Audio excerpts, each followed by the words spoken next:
Civilization from beginning and end. The organization's name is the Atheist Association of NC, or North Carolina. The title of the community is the First Church of Rational Thought.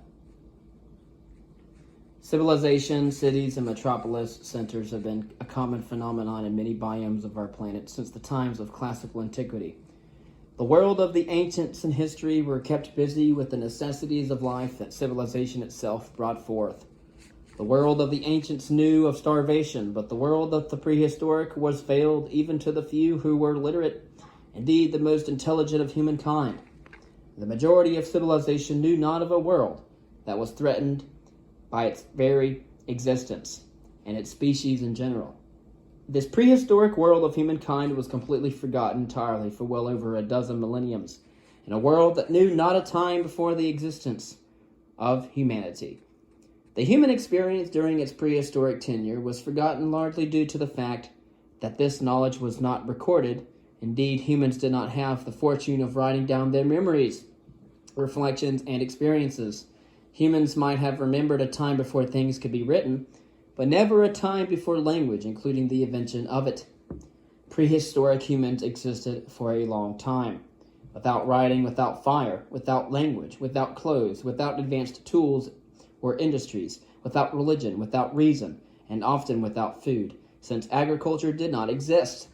Humans have long forgotten that its kind has not always been the hunter, but the hunted, in fear of the violent world of animals, impending death, and the instinct to survive. Civilization ended the long time span of human prehistory and brought with it the eventual loss of its own past, or at the very least, in a loose sense, knowledge thereof.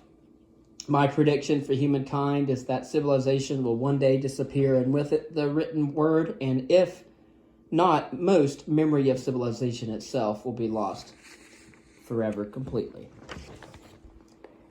The teleological end of the Atheist Association of NC is the advancement of civil rights, promoting and celebrating the light of reason and the separation of religion from government, working to advance atheism on an international level. Our mission is to build communities that are secular and to support aid to humanitarian efforts while providing information concerning religion and the history of free thinking. Our vision is a mental attitude that accepts the sovereignty of reason, free from the supernatural entities and all things superstitious.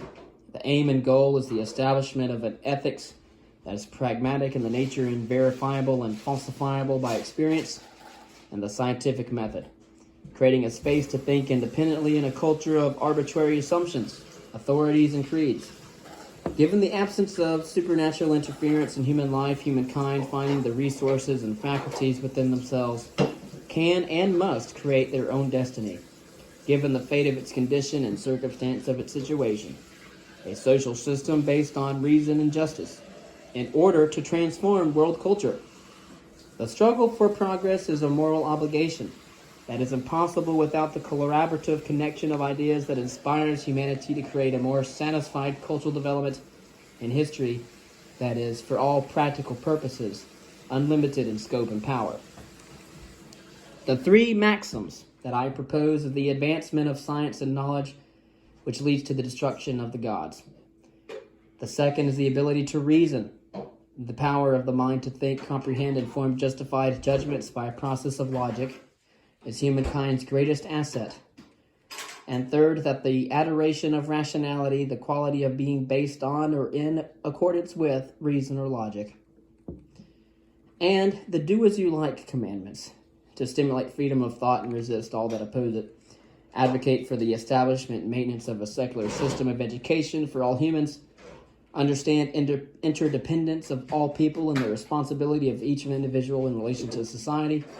Human exceptionality as a species, the promotion of the study of the humanities and sciences for the well-being of all creatures and life forms, to engage in social, educational, legal, and cultural activity in order to be beneficial to the human society in general.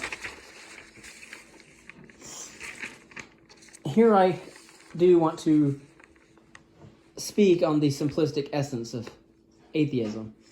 A lack of belief in a god or gods. And so, here we go with the ancient philosophy of understanding something by understanding what it is not. It is not an affirmative belief that there is no God, nor does it answer any other question about what a human person believes. It is essentially an actual rejection of the assertion that there are gods. It is not a belief system, as all religions are, since it is not a disbelief in gods or a denial of the gods. It is a lack of belief in gods. Without the assertion that there is a God, atheism would in essence not exist. If a person lacks an active belief in God, they are an atheist. And so the 10 non-commandments, which are not specific to atheism, are to be open-minded and willing to alter your beliefs based on new evidence, to strive to comprehend what is probable, most likely to be true, not to believe what you wish to be true. The scientific method is the most reliable way of understanding the natural world. Every human being has the right to control themselves. God is not necessarily necessary in order to be a good person or to live a satisfying and meaningful life.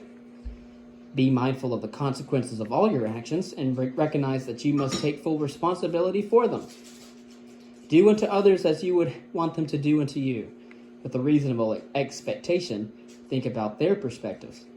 Be responsible to consider both present and future humans.